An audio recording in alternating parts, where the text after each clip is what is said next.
कहते हैं जो मैं तुझे ज्ञान सुना रहा हूं, जो मूर्ख लोग होंगे, जो जैसे गीता जी के अध्याय नंबर 7 के श्लोक नंबर 12 से लेकर 15 में स्पष्ट किया है, गीता ज्ञान दाता अर्थात काल ब्रह्म बोल रहा है। वो कह रहा है कि इन तीनों गुणों के द्वारा जो भी होता है, रजगुण ब्रह्मा, सतगुण विष्णु, तमगुण शिव जीता है। रजगुण ब्रह्मा से जीवों की उत्पत्ति यानी एक रजोगुण प्रेरित करके सबकी संतान उत्पत्ति करवाता है, और विष्णु जी की जो सतोगुण से हम एक दूसरे में मोह पैदा कर लेते हैं, एक दूसरे में आसक्त हो जाते हैं, इतनी दृढ़ हो जाते हैं कि हमारे बस की बात नहीं कि हम अपनी संपत्ति, संतान या किसी माता पिता या पति पत्नी से अपना मन हटा सकें। इतना जबरदस्त जो हमारे अंदर दबाव है एक दूसरे का, और ये मालूम है कि हम कल मृत्यु को प्राप्त हो जाएंगे, हमारा कोई नहीं है। ये ज्ञान होते हुए भी हम नहीं उनसे दूर हो सकते।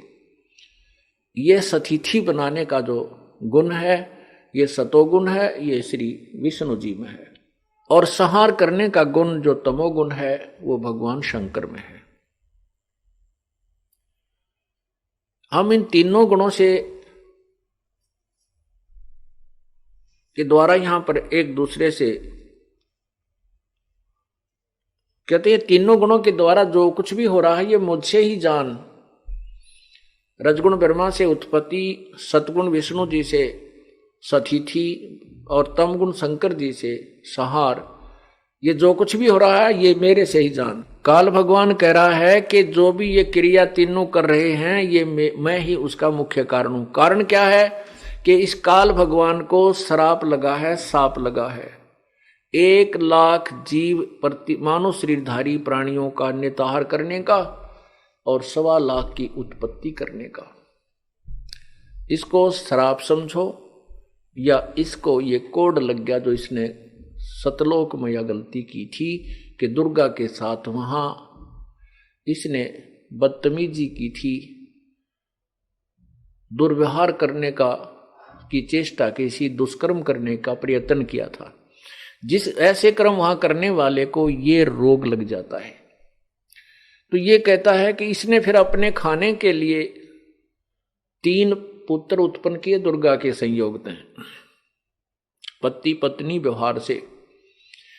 तो उसमें एक को रजोगुण प्रभावित कर दिया, रजोगुण से युक्त कर दिया। काल भगवान ने एक ब्रह्मांड के अपने एक ब्रह्मांड के सर्वोच्च स्थल पर, सर्वोच्च शिखर में एक ऐसा स्थान बना रखा है जिसको ये काशी नाम धरते हैं। काशी, काशी माने जो कभी नष्ट नहीं होती, उस नगरी को काशी कहते हैं। तो ब्रह्मलोक के ऊपरले हिस्से में इसने 3 स्थान बना रखे, एक रजोगुण युक्त प्रभावित, दूसरा सतोगुण प्रभावित और तीसरा तमोगुण प्रभावित। दुर्गा और ये काल ब्रह्म, जिसमें ये रजोगुण प्रभावित क्षेत्र में होते हैं, उसमें इन दोनों का के वहां रहने से और विलास करने से जो पुत्र उत्पन्न होता है वो ऑटोमेटिकली स्वतः रजोगुण से युक्त हो जाता है। उसके अंदर ऐसे गुण भर अपने आप हो जाते हैं, और जब ये दोनों सतोगुण प्रभावित क्षेत्र में होते हैं और वहां इनके संयोग से जो क्रिया से जो दोनों पुत्र उत्पन्न होता है वो अपने आप सतोगुण युक्त हो जाता है। और तीसरे स्थान पर ये तमोगुण प्रभावित क्षेत्र पर जाते हैं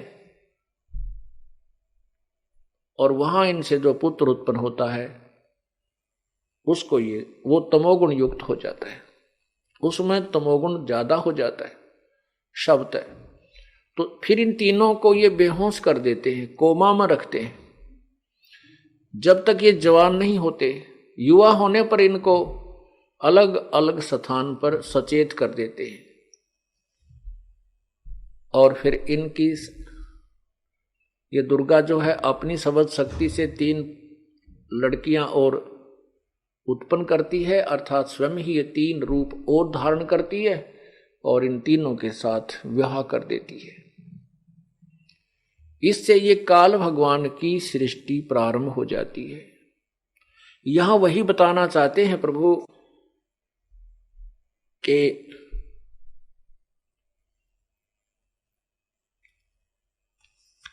आप ये ज्योति निरंजन जो काल भगवान है वो गीता जी के अध्याय नंबर 7 श्लोक 12 से 15 में क्या बता रहा है कि इन तीनों गुणों के द्वारा जो भी हो रहा है, रजगुण ब्रह्मा, सतगुण विष्णु, तमगुण शिव जी से उत्पत्ति सतिथि और संहार, इसका मुख्य कारण मैं ही हूं। लेकिन मैं इनमें नहीं हूं, ये मुझ में नहीं है, क्योंकि ये काल इनसे अलग रहता है और वहां से रिमोट से सब कार्य यही कराता है। जैसे रिमोट से हम अपने यहां बैठे दूर दूर जो है ना टीवी से भी को भी चलाते हैं, और अब तो इतनी अच्छी टेक्निक होगी है कि ऊपर आकाश में छोड़े गए रॉकेट और उनको यहां से ही कंट्रोल, नीचे से ही रिमोट से कंट्रोल किया जाता है। ऐसे ही परमात्मा अपने प्रत्येक प्रभु जैसे काल अपने 21 ब्रह्मांडों को इसी प्रकार अपने वचन अपनी शक्ति से वो कंट्रोल करता है। पूर्ण परमात्मा सभी ब्रह्मांडों को वही अपनी रिमोट से सबको कंट्रोल करता है। तो ये काल भगवान कहता है कि मैं इनमें नहीं हूं और ये मुझ में नहीं है। ये देखिएगा एक ब्रह्मलोक का लघु चित्र, ये देखिएगा ये एक ब्रह्मांड का लघु चित्र, ये एक ब्रह्मांड है, एक ब्रह्मांड देखोगे,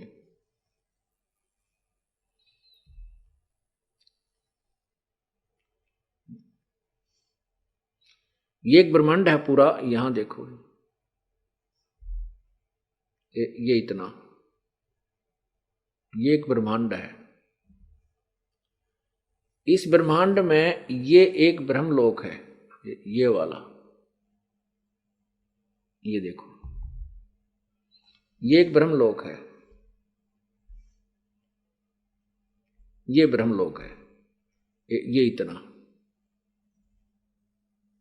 इसमें ये ऊपर स्थान है।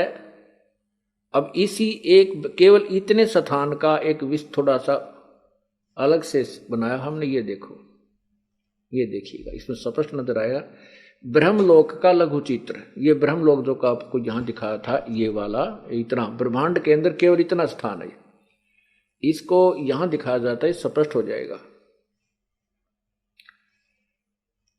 केवल ब्रह्मलोक में, ब्रह्मांड के एक ब्रह्मलोक में ये ऊपर 3 स्थान बनाए हैं इसने।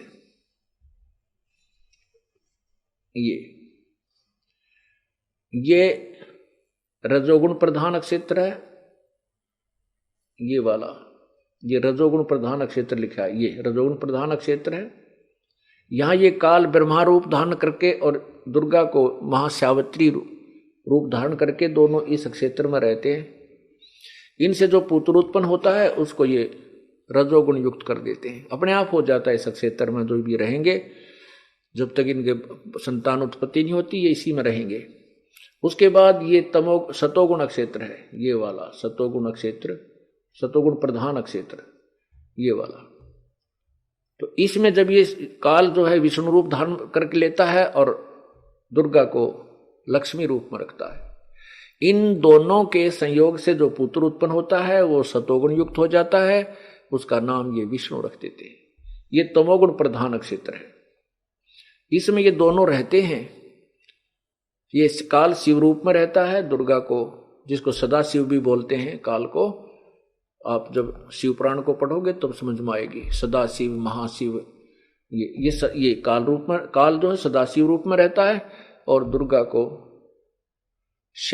उमा रूप में यानी पार्वती रूप में रखता है। इन दोनों के संयोग से जो पुत्र उत्पन्न होता है इस तमोगुण प्रधान क्षेत्र में, तो वो लड़का भी, वो बच्चा भी तमोगुण प्रधान हो जाता है। अब इसी सतलोक में, इसी ब्रह्मलोक में और क्या इसने जालसाजी की है, क्या धोखा किया है काल ने।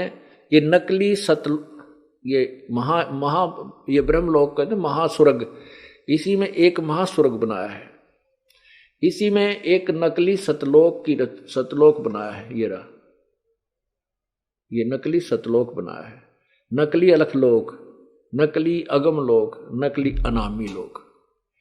ये काल ने भ्रमित करने के लिए ऐसा बना रखा है। अब देखिएगा नीचे ये पूरा एक ब्रह्मांड है। इस ब्रह्मांड के अंदर नीचे ये पृथ्वी लोक है अपना, ये देखना, ये पृथ्वी है जिस पर हम बैठे हैं, और इसके नीचे ये सात लोक और हैं। ये वितल, महातल, अतल, सुतल, रसातल, पाताल और तलातल, ऐसे। और ये पृथ्वी है। पृथ्वी से ऊपर जो है ये एक स्वर्ग है, कोमल बोलते हैं, साधारण स्वर्ग, सामान्य स्वर्ग, और साथ ही इसके नरक है। इसी में पितरों के स्थान है, पितरलोक भी यही होता है इसके चारों ओर। और ये इंद्र यहाँ इस स्वर्ग का देवता है, ये भी इसके साथ ही है, इसके बिल्कुल एडजॉइनिंग है। ये इंद्र का लोक है, यहाँ बैठकर ये इस पे शासन करता। और इसी में ये 3 लोक और हैं, 3 स्थान, जैसे ये शिव जी का लोक, शिवलोक, और ये ब्रह्मा का लोक, ये विष्णु का लोक। तो ये तीनों भगवान यहां बैठ करके यहां पृथ्वी लोक, इस स्वर्गलोक और पाताल लोक के प्राणियों को प्रभावित रखते हैं। इस 3 लोक के प्राणियों को ये अपने गुणों से प्रभावित रखते हैं, इनकी रेंज यहां काम करती है।